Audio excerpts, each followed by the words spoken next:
Howdy everyone, I'm Joshua Schultz. Tyler Waldrop, Stealth Art. We're here at Treadwell Coffee, and make sure you tune in to Good Morning Aurora.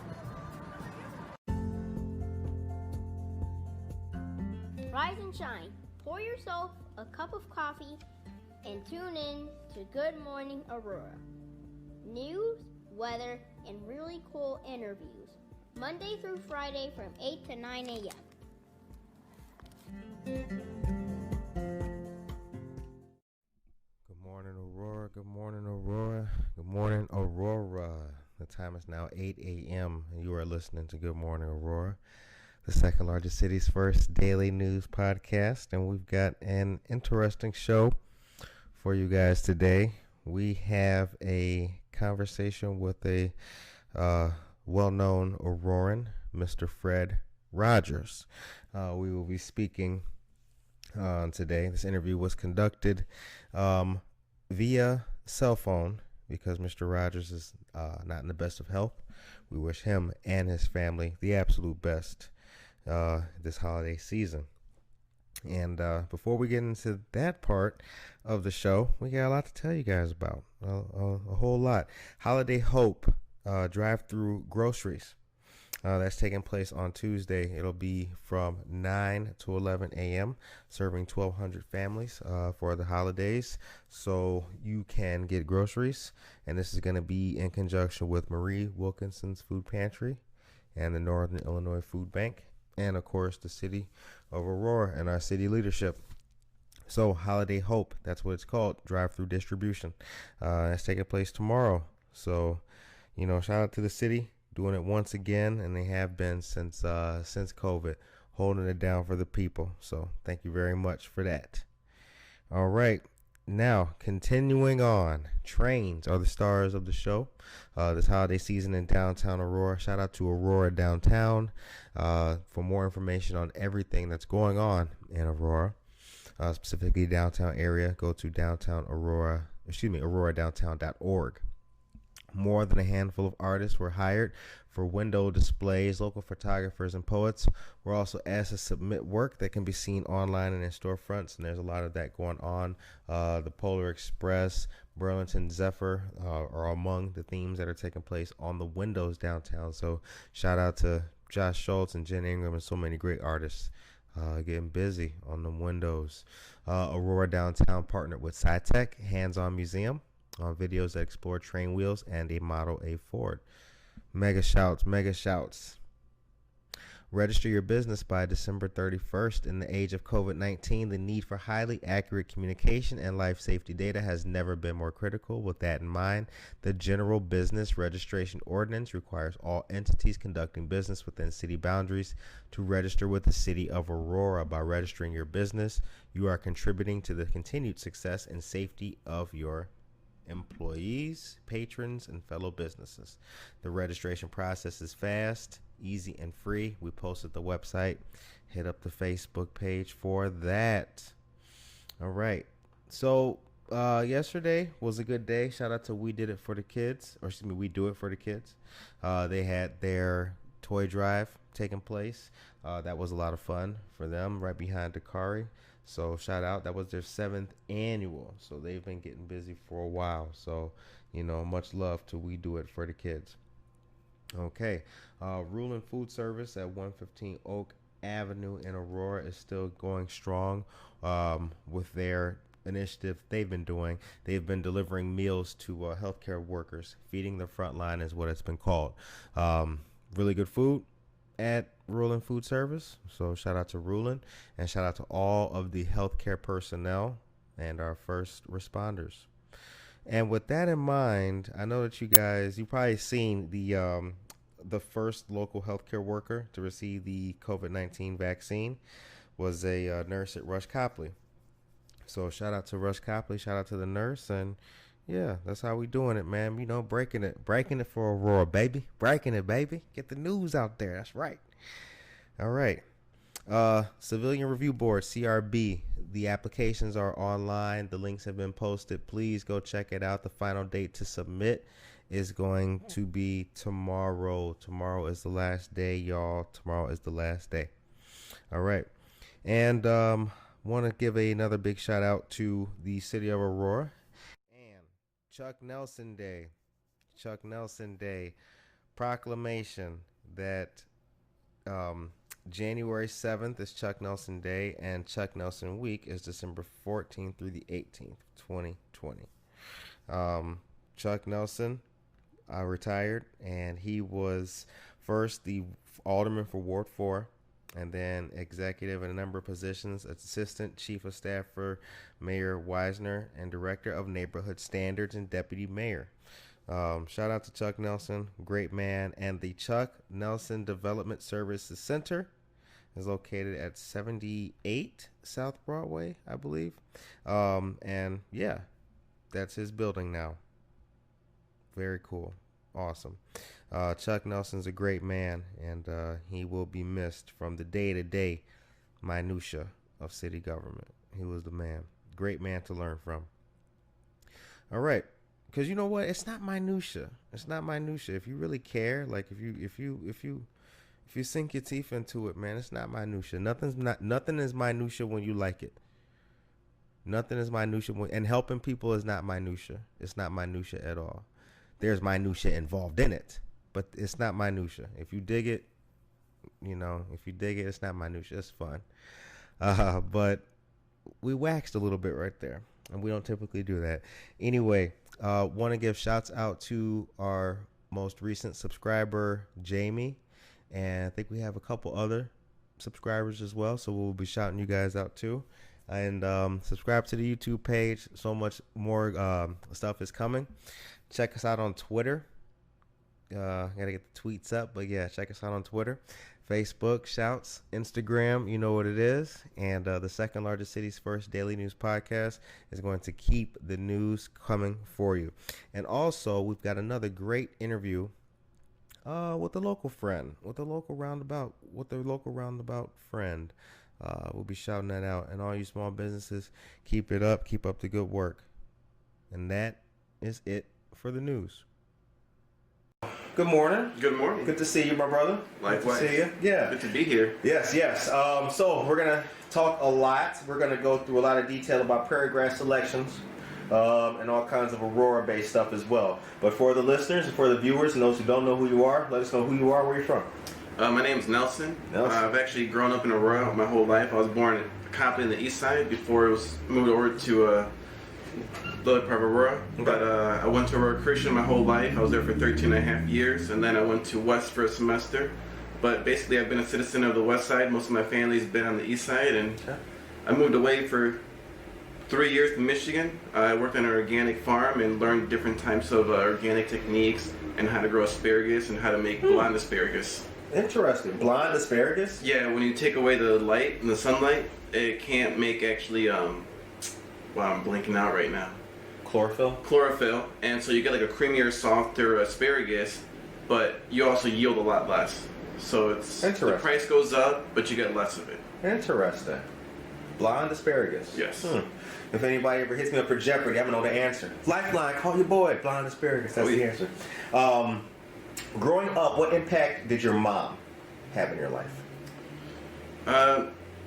She had a really strong impact because I grew up with her mostly. My dad worked almost all day, every day at a factory at General Mills. So my mom had a boutique here in Aurora. So I would watch her work with her hands all day, go home, garden, make dinner, do different things all day long, non-stop. So I mean, she would wake me up, get me ready for school, get my brothers and sisters ready for school, take us to school, come back home, and she would fix our beds, clean the house, get everything in order, pick us up, come back home, and she just was non-stop woman of hard work. And yeah. She owned a boutique? She owned a boutique called Karina's Boutique here in Aurora. She had it for about 7 years, and she liked it. Very cool. She let it go just to be with us because she realized she was there 50 hours a week and maybe 20 hours relaxing at home. Yeah, COVID, this whole era has shown me and a lot of other people like what work, you know what I'm saying? Like what work, because I was a worker bee before like I lost my job because of COVID, like all day, you know what I'm saying? Like going to sleep doing work, waking up doing the same. It's crazy. So I can understand like your mom having a boutique and running like that and then still trying to make a life for yourself. Yeah. It's rough, man. She She had a hard time taking a break. She didn't know when to stop or hit pause. Yeah. That was her problem. Where'd so you went to Michigan. What part? I was in Warrenville, and then I was in Lexington, which is basically the thumb of Michigan. You can climb the tallest tree and look straight into Canada every day. And That's what they call the UP, the Upper Peninsula? no, I was so the Upper Peninsula is way up north, about maybe 16 to 18 hours from here. Lexington, Michigan is about 7.5 hours driving. You can take 94 all the way straight, and you end up right there.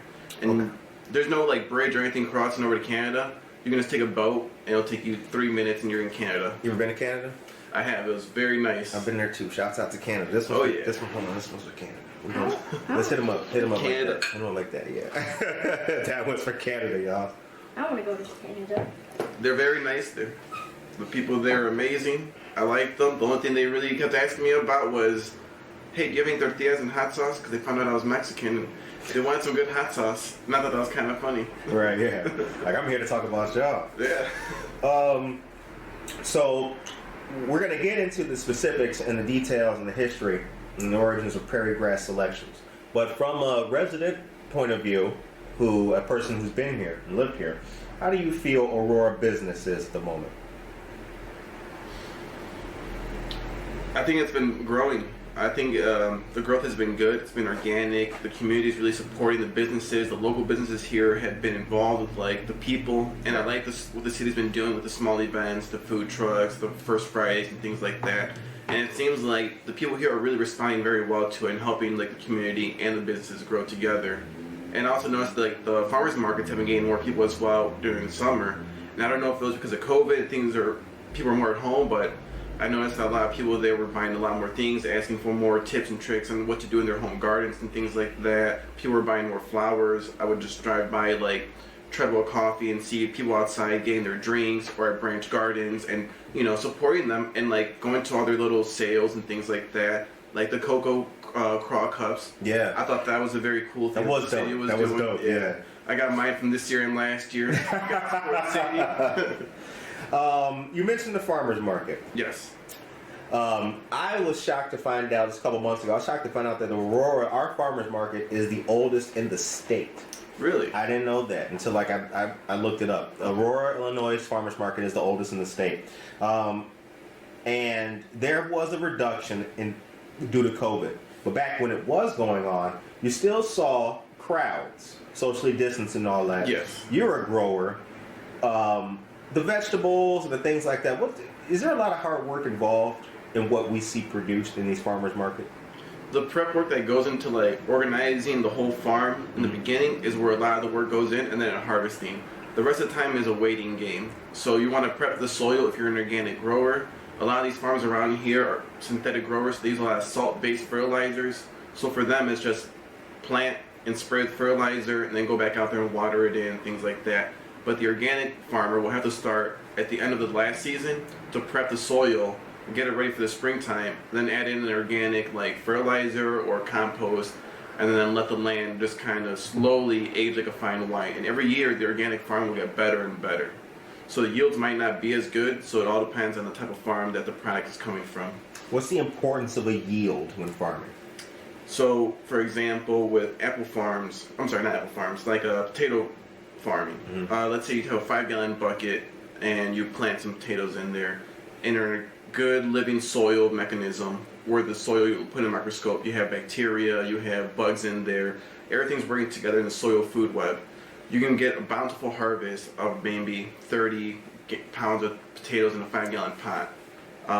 So that's what people want to do, is they want to see how much they can max it out on the yield of potatoes, and then try to replicate that every year. So they try to find the formula to see how much they can get per their space. And most of the time farmers will talk about per square meter, especially in Canada, like growing cannabis and things like that. Right. They'll say how many grams per square meter can you grow, and that's all dependent on the variety of plant you're growing. Like, Gotcha. for example, potatoes, I did purple potatoes. Those yielded me very small. I didn't know how to grow them that very well, so I'm learning them right now, how to grow purple potatoes. Purple potatoes? Purple potatoes. And I'm doing purple cauliflower next year. Oh, damn. I don't know where to start. You had me at purple, bro. Because, you know what? I'm a red potato dude. My mashed potatoes, I need, a little bit of the skin and all that. I love red potatoes. I love potatoes, period. So purple potatoes, is there an added benefit nutrient wise, or is there, what are we doing with the purple potatoes? I haven't looked at the nutrient difference yet, Okay. but the flavor is different. Okay. It also cooks a little bit different. So I'll fry them a little bit, then I'll add it with my egg, and they have a little bit more of a crunch. Okay. But my daughter really likes the look of it as well, so I do it more for her to eat like more vegetables and things like that. Because she'll see the purple food. It's purple. Yeah. And if you add like lemon juice or like a citric acid to it, it changes the purple to pink. So it just kind of cuts it down and changes the color of it a little bit. We learned that by accident one day, but yeah, a lot of different colored food out there. And there's geometric broccoli that looks like a bunch of little triangles going in around in a circle, and they slowly go up. I saw a picture online, something. I saw a picture of that online. Yeah. Damn it, I can't think of what I was looking at, but I can't remember the name of it either. But yeah, that's a broccoli relative. That's crazy. The things people are doing with food, or whatever it takes to make kids eat it, right? Yeah. So, how long have you been growing, from beginning to date? I grew my first plant at 17. Okay. I had gotten a few seeds from a few friends. Okay. I planted 4 of them. They started growing. They were doing their thing, very nice. Yeah. I kept telling my family they were tomato plants. They let them go to about 12 inches, and one day I went outside and I saw they were chopped up in 12 pieces. Who cut them up? My mom did. Why? She was very against it. She's like, "What are you doing? This is illegal." Right. I assume at that time it wasn't legal. No, not at all. Do you feel that even with it being legal, there's still that taboo nature of what it is? Yes. Because it's not really legal in a sense that if you want to go and plant tomatoes, you can plant as many as you want. Right. So right now it's in a weird limbo gray area of legalization because they're only allowing medical card holders to grow their garden. Right. So when another person who's of age to go to the store and buy it can just grow their own garden, then I think it'll be more legal. But right now they're limiting it to the people, and they're also limiting the amount that person can hold on to. So it makes it very hard to work within the legal system to not get in trouble. So that's what we're trying to help people with, so they don't go over their plant number, or if they're not able to produce enough medicine for themselves, if we can have another gardener supply them with the right amount. Because it is a weird legal system right now, because it's in the favor of the dispensaries. It's in the favor of the medical dispensaries and the recreational shops right now. As opposed to the individual. Yes. So let's talk about what we're talking about, growing and plant and flower. But let's take it back to your early years in Aurora and things like that. When did you first discover that growing flowers is something that you want to do? I had a few friends. They would always bring the flower around, and I never had an idea that there was bad flower or good flower. I just thought it was just all the same. Right. And so they had these exceptional examples of it, and then I later found out that their family was the person that was the gardener and things like that. And so they had all these amazing varieties that I was reading about, I was seeing in videos and magazines. Right. And I was always like, okay, this is the normal. And then I started to realize that not only were these, the examples that I'm seeing, but I started to notice I was getting different effects from some of them. Some of them would make me just want to sleep on the couch all day. Other ones, I would wake up and it would be like, this blue is blue. Before, I never thought it was blue, but it's actually blue. It would make colors really pop out.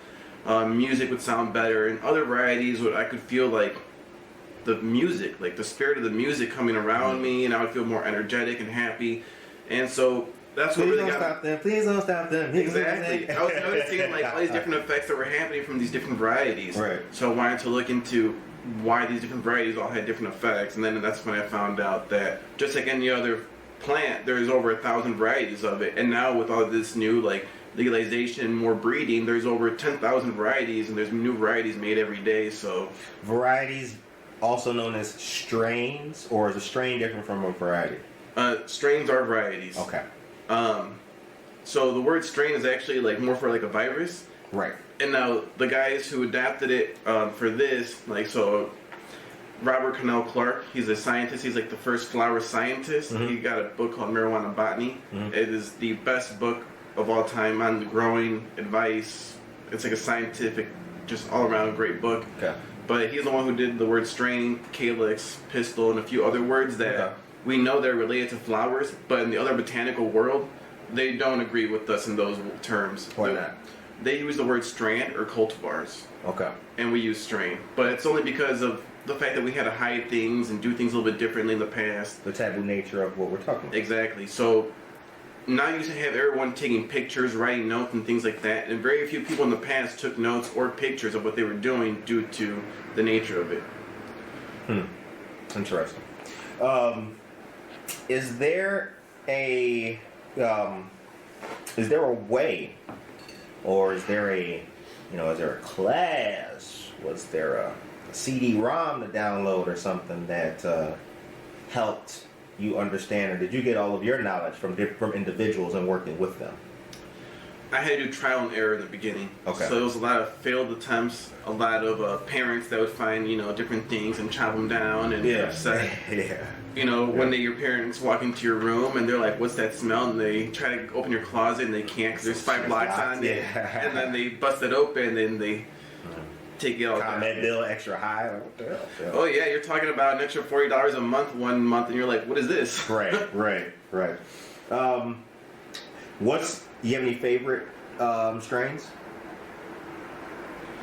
Man, my top 3 favorites are Headband, Cheese, and Bubba Kush. Headband, Cheese, and Bubba Kush. Yeah, they're not very popular no more, but those are the 3 that got me really into wanting to grow my own, wanting to seek those out. And then I found the people responsible for the Bubba and the Headband, and the Cheese is from England, so that one's a little bit harder to trace back to the original people, but I was able to acquire it through the right circles, and it came through a verified source that it was the cheese, and once it was grown out, I was like, this is the cheese. Very cool. Now let's talk Prairie Grass Selections. Yes. Prairie Grass Selections. What is Prairie Grass Selections? We're basically just a small group of gardeners. We just want to assist people that are having a hard time or about to set up their grow or have questions or just don't know where to go about getting genetics or what they really want. So we've been experimenting with different types of lights, different types of environments, because here in the Midwest we do deal with a lot of extreme temperature spikes and humidity. So we have to be able to make sure that, what if your house has, not such a good dehumidifier or something in there. Right. So now we have to set up the exhaust and the fans and everything in your little room to work within your realms. Or, for example, like I was explaining earlier, we do have a person who's in a wheelchair, so we set up their little garden so that way they can roll in there and they can tend to their 5 plants, and they're on a little table and everything like that, and their lights are set up on a little levee so they can control it with a string, and if they ever need any assistance, we just go over there and help them, and we help them like dry it and harvest, and we supply them with like good trimming scissors so that way it's easier for them to get in there with the leaves and trim it all up nicely. And then we show them what they can use the leaves for. So you can store the leaves and you can make it into a concentrate, you can make it into an edible, butter, coconut butter, things like that nature. We recently just made some sugar for a person who would want to do a barbecue rub. So we made a brown sugar for them, we infused the sugar, and then they're going to cook it in there and let it smoke and see how that comes out. Oh, damn. Yeah. Yo, whoever that is, I need a plate, dog. I need a plate. Yo, try these Bubba Kush ribs. That's awesome. So, Prairie Grass Selections is knowledge. Yes. It's know-how, it's helping, and it's assistance, basically. Yeah, we want to help people get the best results without breaking the bank. Okay. If you go into a grow shop, they're going to want to sell you the most top-end equipment, the most top-end environment, and it's great. All that is going to give you great success, but if you could get the same results with spending maybe a fifth of that, why not do that? And so, the clients that you guys deal with and everything, are they people who have their card? Yes. Or do they not? Okay. And if they don't have their card, we point them in the right directions to get a medical card. Right. So that way they can grow their garden legally. Because we're not trying to get anyone to like go over the legal plant count. Of course. We have one lady, Our Lady Drew. She just has 5 plants. That's all she has. She doesn't flower them or nothing. And when people need a new plant, she gives them a plant for their garden. And then from that plant, we teach them how to clone, or so that way they can keep the circle if they want that variety, or we give them new varieties every time. So we'll supply them with the clones as much as they want, because we're always going to have extra plants that we're not going to need. Or when we're trimming our plants, we're throwing away all these limbs and branches and stems that could be turned into a plant for someone else. So we started seeing that we were wasting a lot of valuable material, and we started to look out for the people who needed plants, but now we're trying to find the plants that work for people and their needs. We have one person who is going through cancer. They're in a lot of pain, so right now we just started some pure indica seeds for them. We gave them to 2 other growers because they didn't have any plants in their garden. They're basically going to grow it and then donate half of the medicine to this person so they could turn it into a concentrate for themselves, because they themselves are not in a place to be able to grow physically. Right. So even though they have the card, they physically can't. So that's another flaw that the system has right now, is you have these medical patients that cannot have someone else grow it for them in their house. So we Why have that's the law doesn't let you have a caretaker for your garden, and they put that out of there because they don't want people stacking caretaker cards. So in Michigan, for example, I can grow 12 plants with my medical card, and then I can be a caretaker for 5 other people, giving me 72 plants total. Okay. So that's what they don't want people to have. They don't want people to start having a lot of plants, because these dispensaries, they keep lobbying to not let the home grows be allowed, because they know it's going to cut into their profits. Look at what we're talking about, right? Right? It is insane. Look at what we're talking about. I mean, I don't want to show my age, but if you would have told me in my high school days that this was going to be the level of discussion that we're having about, you know, the stickish of the icky, I never would have thought, right? They're cutting into their pie. They don't want you to have too much. Crazy. It is really crazy. Look how the industry has expanded and grown since. Because legalization is not that old. No, you have to look at Colorado as the first example. Right. And they had a big migration of all the best growers, plant breeders. Everybody went there, and it was a great, great hub. I got to go to Amsterdam right at the end of its golden era, and I got to witness that firsthand too, as it was dying away. But I got to see that in Colorado, how everyone migrated over there, and the best of the best. And then as soon as all these other states started legalizing, they were all selling out to the biggest buyer and things like that. So I saw people sign up for like $12 million contracts to be the growers and the breeders for these companies.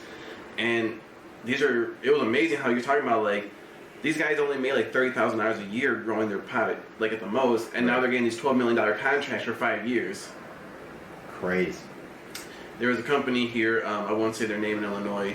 They were approaching a few other gardeners that I know, and they offered them these really good deals. They're like, look, you'll be a millionaire in 5 years. And these sounded great. And then they had a lawyer look over the contract, things like that. And in the contract, they wanted a genetic material transfer, basically saying, whatever you bring in here will always be ours. You can never use that again. And they wanted all their genetic stock, all their seed stock, all their clones. So it's very hard now to find old material that's verified, because everyone's jumping on these new varieties like the cookies, the sherbet, the gelatos, things like that. Everybody wants the dessert varieties. But finding the old building blocks is becoming harder and harder. People are just doing polyhybrids over polyhybrids over polyhybrids. Some people said this would happen. I go back to looking at, I'm a reader. I go back and look at some of the opinion pieces in different places. Some of the people who would write into like the LA Times opinion piece about legalizing out there, or I can't think of the name of Colorado's Data Star. I can't think of the name of Colorado's paper, but certain places were like, you know, this is going to kill the home grower, things like that. Now it's taking its mutated form into big business and stuff like that. Seems like it's actually happening. Yeah, they're buying out all these small growers that have put their heart and soul into it, and then once they get everything they can out of them, they kick them to the side. So with this contract that they gave these people that I know, and they said in 5 years you'll be a millionaire, they were going to get basically $1 million paid to them within 5 years, broken down. So if they don't spend any money, they would be a millionaire. But obviously that's not realistic. Yeah. And I was like, this is a terrible contract. And this company is one of the bigger companies now, and they've been able to venture off into other states. That this company will dance around the name. Did this company recently open up another location in Naperville? No, Okay. no, it is not that. Okay, you know what we're talking about, Yes. though. Boy, you woke as hell up. No. I gotta stay on top of it. Right. I gotta do my best to counter what they're doing. I feel you. No, I feel you. How do you feel when you see these dispensaries opening up and things like that? Oh, and I got a story for you. But how do you feel about that? Honestly, it makes me a little upset because these guys are lobbying to like stop everyone else from enjoying the flowers themselves any way they want, and they're getting they're getting everything they want basically, and they're excluding the consumer. And that's what I don't like about it. Like in the old days when you had all these mom and pop growers, if the consumer didn't like the variety that they were growing, they simply wouldn't grow it again because they wouldn't move. And now you're taking that relationship away, and you can't even see the example of the flowers you're consuming at these shops. It comes in a jar or in a package. I've never gotten anything from a dispensary here in Illinois. A friend of mine showed me an example, and I showed him, like, look, that's mold on the inside. Mm-hmm. And he didn't believe me. I pulled out my microscope, and I was like, look, mold, mold, and mold. I've thrown away pounds and pounds of flowers because I saw that it had contaminants in it. Right. So that's one thing that these shops in the beginning were not doing. They were just packaging it up. Quality control. Yeah, they were only testing for the number of THC. They weren't testing for what bad stuff was hidden inside the plant. They only wanted to show you the good stuff in it. Right. So there's the joint that's on Lake Street, crossing the North Aurora Police Department. Their life. That's the one. Yeah. This isn't a diss about I don't know, but two of my friends now have been like, you know, we rolling, kicking it, whatever. Yo, I'm stop by this place real quick. It's never real quick. There's a line. It is the most chaotic thing I've ever seen in my life. And, you know, I've never been inside this joint. I'll wait outside. They go, they come back, and I'm looking at the prices, okay? Doing the math, like the price of an eighth, and then what you pay in that Verilife. A quad, then what you pay in that Verilife. The prices are astounding sometimes, and they're never uniform. What do you think about the price difference between mom and pops and dispensaries? Is it worth it? I'm asking you, a guy who doesn't go, but you know, I just your opinion in a neutral sense, as neutral as you can be. With the mom and pop, what you're getting is a lot more quality control. And that's one thing that I like about those shops. And the prices are way more competitive because they don't have a large overhead and they don't have to pay, like, because these people are basically starting like these giant grow facilities. They want to have the best of the best in the beginning, so they're applying for these big permits. They already have to make up their money from the application fees and things like that. They're trying to make up the money that they've already put in to get a legal business set up. Sure. And these mom and pops, they are working through a third parties vending their products. So what I'm looking for with like other states that still allowed like the medical program with like the home grows is, for example, there's a guy called Crazy Composer in Maine. He supplies probably some of the nicest flowers I've ever seen. So when I was going to Maine, I would look for his flowers and things like that because I know the quality coming from this grower. Or if I go to another place, I look for Melting Pot Farms, or just you kind of have to know the farmer to get that kind of an idea. And with these new grow facilities, you see where they're coming from, but it's hard to look at these huge rows of grow and look at everything and say it's going to be good. You're going to have a lot of B grade, C grade flowers in there being sold as A+ grade, and then you're going to end up paying like $75 an eighth, $80 an eighth, taxes and things like that. Versus mom and pop, you might be paying $40 an eighth and get something that hasn't been handled as much. So you're getting a lot more of the impact, like an intact flower right there. You get all the resin heads, and some of these facilities, they have machine trimmers. So they're tumbling the flowers through a machine, and it slowly trims off all the leaves. But as you're doing that, you're taking away all the medicinal effects of it. All the resin is getting smeared, broken off, and things like that. And now they're starting to see that, okay, people don't want to see that, so they're bringing in hand trimmers. Now the next step is for them to start drying it better and curing it properly. Because some of them are drying them too fast, or they're too slow, or they don't cure it as well. They're getting better at growing, but at the scale they're doing it at, I don't think they're ever going to be able to compete with the mom and pops when it comes to quality control. The mom and pop growers see everything in their hand, in face, and they're telling you, this is what I grew, versus if you go to these shops, you get a bud tender who feels very cocky because they're working at this dispensary, and they're like, yeah, this is great flowers, man. This is the best mimosa we've ever seen. They don't know because they can't open the container or the jar. If you go to another state where the mom and pop shops are at, they'll open up a nice mason jar for you. You can stick your nose in there. They'll grab chopsticks, pull out the flower, put it underneath the magnifying glass, and you can inspect it yourself and look at it, appreciate it for what it is. The looks, the aroma, everything coming out of the jar. Like, it's a whole different experience. What do you think the future has in store?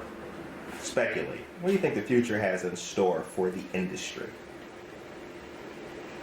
So I've heard a lot about like the apple farms back in the day. There used to be 1,000 varieties of apples, and then they basically got industrial and selected the ones that produce the most popular and the most amount of apples. Granny Smith, Macintosh, and the other joint. Exactly. Red Delicious. Golden Reds. Yeah, Red Delicious. Like yeah. And Red Delicious ain't that great. Nah. So I'm Granny Smith all day, baby. so I feel like these dispensaries are gonna like, within the next 10 years, they're all gonna get together, probably behind closed doors, and be like, hey, we're gonna stop growing all these different varieties and just focus on the profit. And they're gonna pick the ones that they make the most money off of, the ones that sell the most, and only strictly grow those. And every once in a while, they'll bring in new flavors and things like that. But I think it's the quantity of flavors and varieties is really gonna start to go down as these big dispensaries start to pop up, because they're going to start taking away the home grow ability and make it all up to them to supply you. So I feel like they're going to take away the varieties of it in the next coming up years. But then if you look at craft beers, for example, there was only so many varieties a couple of years ago, and then it got popular. It was like a renaissance with the craft breweries and things like that. So hopefully, after people get tired of all this dispensary like weed, they start to realize, you know what, I can grow something better myself. Right. I can do something that looks better, feels better, and also when they go to like inhale it, they know what they're inhaling. They're not, oh, well, this time they did a recall on this batch, and I didn't know because they didn't announce it. Batches get recalled? All the time. Really? So you go to get like some flowers in California, they do a recall because they found out that they use a pesticide that they're not supposed to be using, or they found bacteria on there, or mold and things like that. And that happens a lot of times in the hash because they don't dry hash properly. So you're getting a lot of people that are taking these dabs of butter, wax, things like that, and if it's not done properly or dried properly, there's a lot of bad stuff in there. Right. Or if they grew a bad flower and they want to hide it, they just turn it into a concentrate and sell it as a hash. Because you can't see the bad stuff that's in the flower in the hash, only the lab test. So you've done some traveling. Yes. In the industry. Yes. So this will be a two-part question. Where have you been that has the best soil for the grower?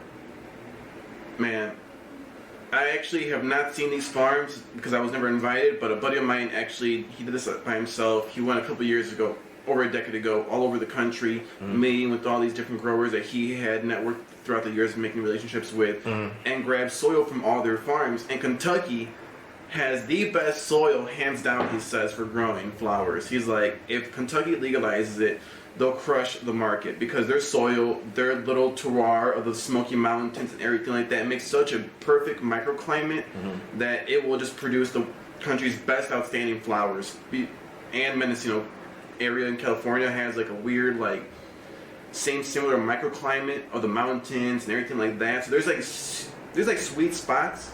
But the one in Kentucky, I know for a fact that this guy was bragging about the soil. He went over there and basically filled up his truck and started like taking the bacteria out of the soil to replicate it in his grow. Nice. And when you've done your traveling, where have you found with the best flower? California. Flowers. California? Yeah.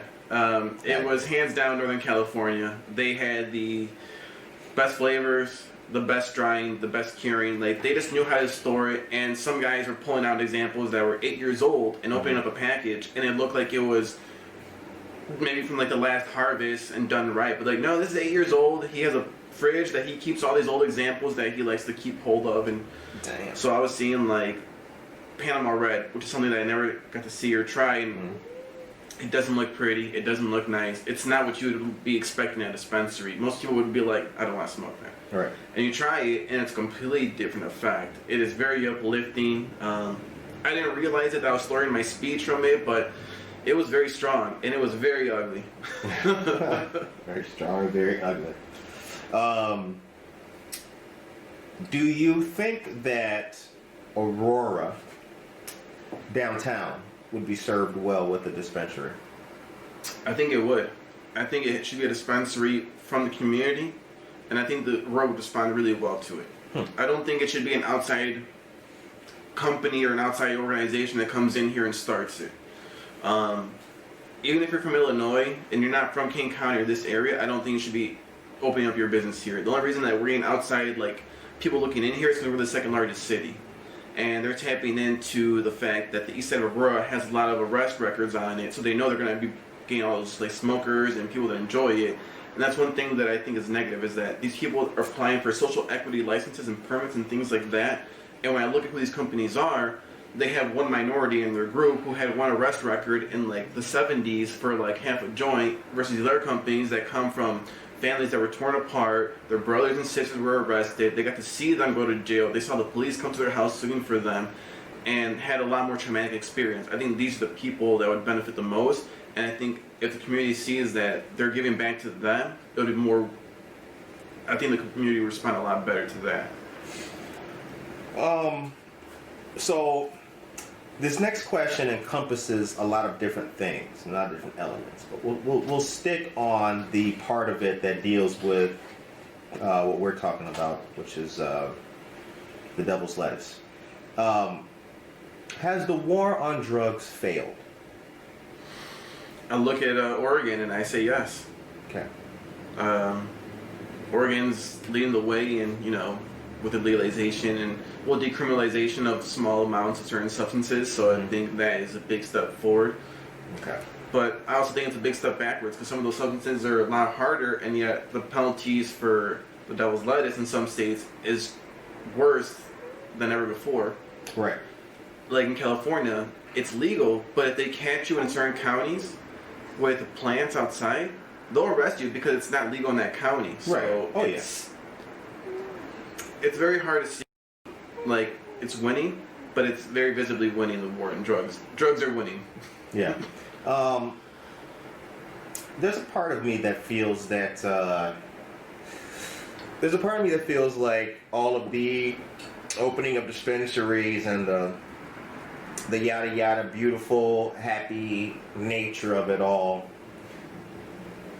it seems hypocritical to me in a way. I mean, and I'm not a guy to rain on parades, you know, hey, whoever's winning, keep it up. But the dispensary I was telling you about over there by the police station, all these other places, when I see them, man, I just get pissed off, because I'm like, yo, how many people had the door kicked in, right? Or how many people have been arrested in front of their whole families on some $80? I mean, how many people have gone to jail and couldn't bond out?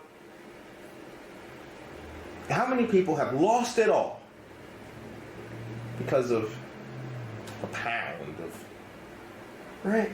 I know so many smart, hardworking, intelligent people that have a felony and it ruined their life.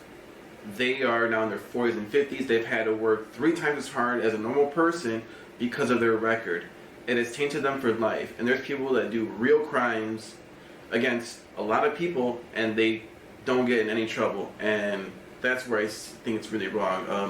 I have an 84-year-old neighbor who has 3 felonies, and he is sick, falls over all the time, he's in his walker, he's tried getting his medical card many, many times, but because of his record, they will not give it to him because he's got felonies. Is that justice? This is not, I'm not, you know, it is. Yeah, the law is something else. This is what I'm talking about. I just find I have such a problem. I do. I have such a problem with it. It's like I feel that it just seems bad to me in a way. It does. It really just seems bad to me. It seems like no amount of all this pretty stuff and nice commercials and, you know, they got all that shit, nice packaging. Oh, yeah, they got a little music when you walk in. None of that shit means anything. And it's not even, it's a terrible representation of the culture that came before it. Right. So when you look at like these stoner films like Cheech and Chong, you look at Snoop Dogg, the music, Cypress Hill, and things like that. Where do you see any of that in these new shops? Because these are the people that carry the torch that were getting made fun of on the news stations. Like, oh, all these stoners were eating all the food and got munchies and stuff like that. Right. So you have the media making them look bad, and now you have the media selling like all these like, oh well, Seth Rogen just opened up his new line and it's called House and something, and you're right, he's selling it in like a minimalistic, beautiful package, and he just has 3 different varieties and things like that. I'm just like, that's not what this is about. I support and I appreciate the health aspects, the fact that cancer patients are not, or don't have to be, in excruciating pain, the fact that people suffering from, anxieties and other things are able to help themselves. That's what I like about it. Everything else bothers me about it, I'll be quite honest with you. You know what I'm saying? I mean, if I knew when I was in all these garages, and I'm old enough to remember pagers. You had to use a payphone to call somebody. You're waiting and putting all your money together and shit. If I knew that there was going to be a day where you could walk into a nice air-conditioned place with a nice, cute chick and, hi, would you like to try? I don't know how I would have felt about that then. It's insane. It really is. So when I was in California, it was during the whole medical program still for legalization. So it was called the Prop 215 medical era. They had stations at the counter where you could sample everything before you even purchased it if you wanted to.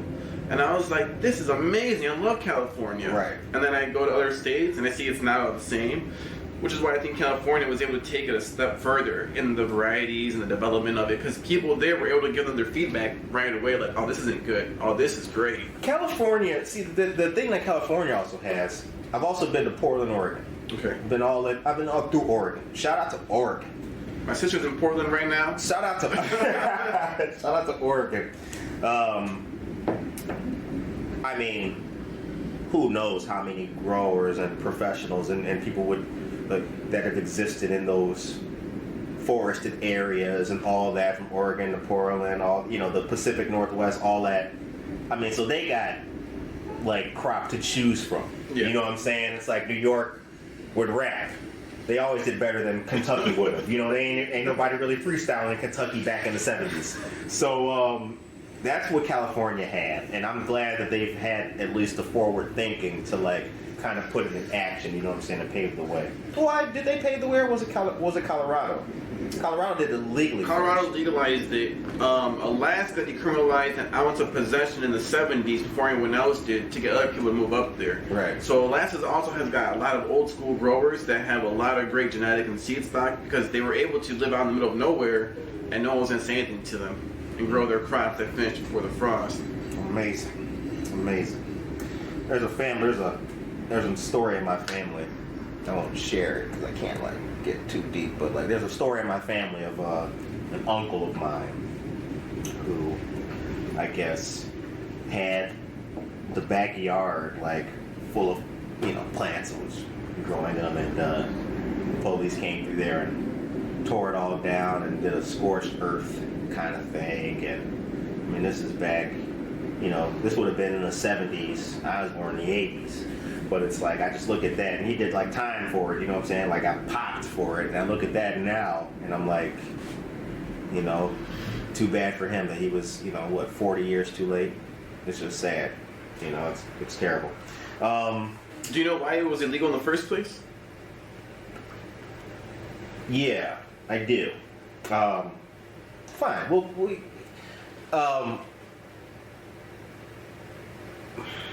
it's an old history. Yeah.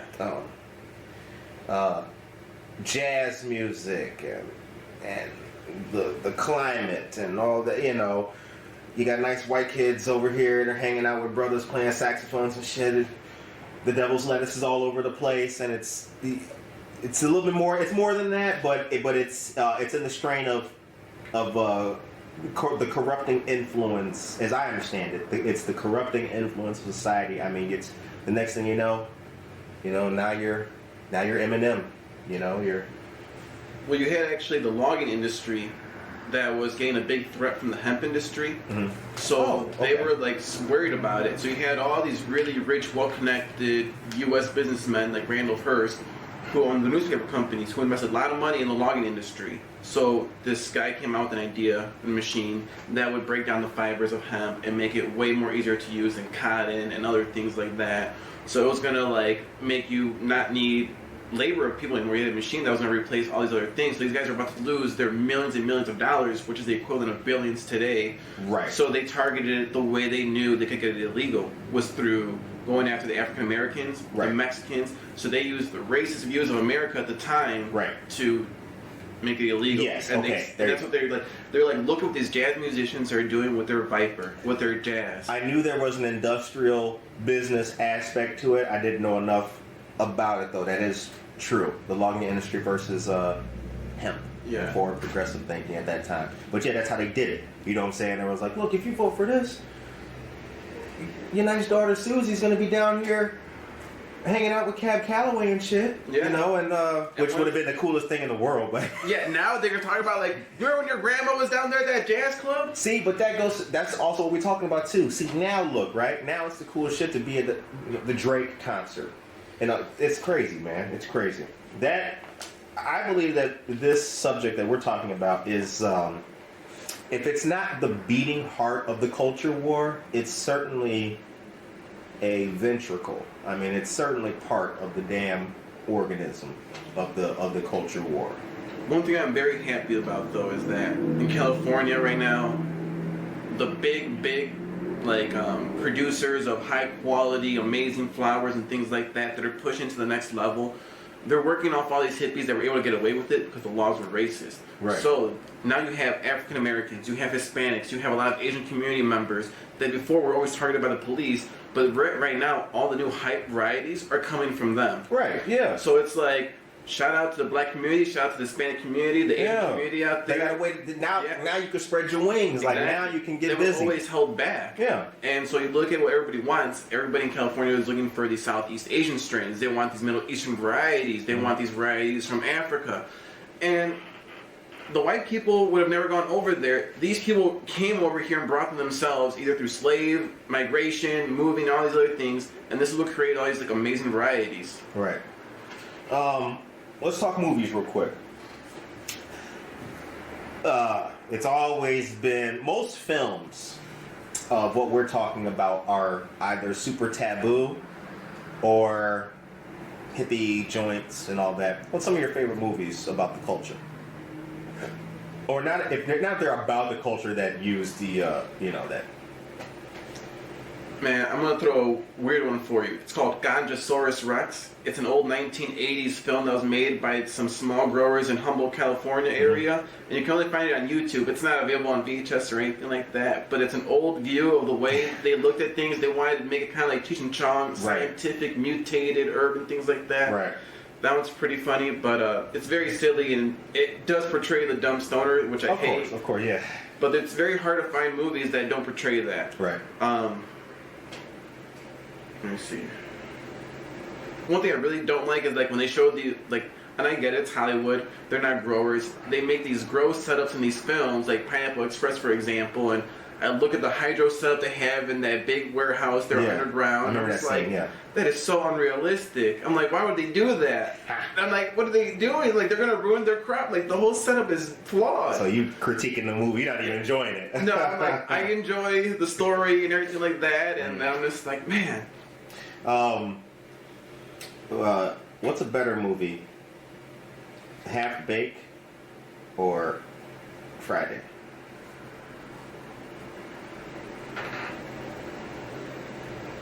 Friday is a better movie, but I enjoy Half Baked more. Okay. All right. Friday was much more better made. Okay. No offense to Dave Chappelle. Right, yeah, facts. He was young then. That was way before, like, you getting started off with that. That was a good movie, though. How can people find you, find Prairie Grass Selections? We're on Instagram, just under Prairie Grass Selections. Okay. That's the only place that we reach out to the people at. Okay. We Pre-COVID, we were trying to do a few things over at Branch Gardens, trying to do a few classes, show people how to use what's in their garden to fertilize their garden with and things like that. Shouts out to Branch Gardens, yo. Yeah, they've been very helpful and beneficial and like introduced me to other people that need help and things like that. And if anyone needs help, reach out to them and they'll connect me to you. And if you can't find the Instagram, but yeah, no, they've been a lot of help. I've been working with other people around here as well to get supplies for other people, and we've gotten a lot of donations. So that's what I'm saying, like, we're here to help the people out. If you need lights, if you need soil pots, things like that, we've been given a lot of things, so we want to give that back to the people. I've been fortunate enough to meet a lot of great breeders and growers and seed producers, so we have a great genetic library. We want to be able to fit what your needs are, what you want out of it. If you're a sick patient in need, you got pain or something like that, and you don't want to consume it, we can make it into a lotion for you. We can do like something else for you. Right now, we're working with a lady who's working on a shampoo. We don't know how effective it's going to be, but we do have a few people that are going through radiation, so they put the lotion on their feet. They're able to walk a lot more better, more comfortable. We're just trying to find different things. We have done a chapstick before, and that was really good for the winter time. So I mean, if you have any concerns or any needs, just let us know. We would try to figure it out for you. We have a great group of growers and people that work with us. We have one chemical engineer who's been very helpful in teaching us how to like infuse certain things together better and things like that. Okay. How many people, how big is the team of Prairie Grass? We are a team of 13. Okay. Yeah, so we range from the ages of 32 all the way to 80. Oh, shit. Well, as a good squad doing this would.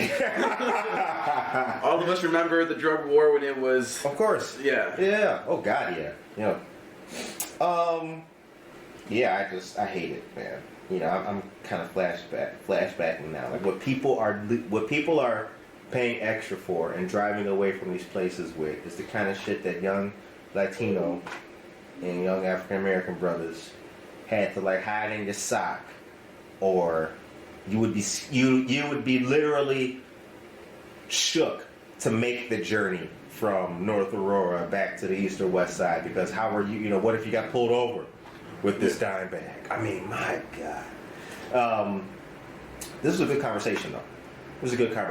Because this is the kind of topic I like talking about. It's not something that's so black and white. There are health benefits. There are ways that people who may have considered it taboo can still take part and help themselves out. But yet it still straddles that line in between good and bad. In quotations. Yes. Good and bad. The show ends on a positive note. What's your message for the people of Aurora today?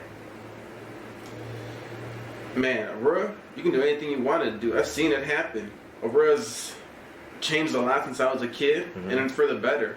I didn't think this would ever happen to Aurora, but now I'm seeing it happen, and it's happening right before my very eyes. The community is waking up, and it's growing together, and I love it. And I think we should keep it up. All right. And on Instagram, it's Prairie Grass Selections. Prairie Grass Selections. All right. Well, this is a good episode, Nelson. We appreciate you coming on to the show. Yeah, thank you for having me. Yeah, definitely. For all of you listeners, all you viewers out there, stay tuned for what Prairie Grass Selections has coming. And we hope that you guys all have a safe, positive, motivated, blessed, and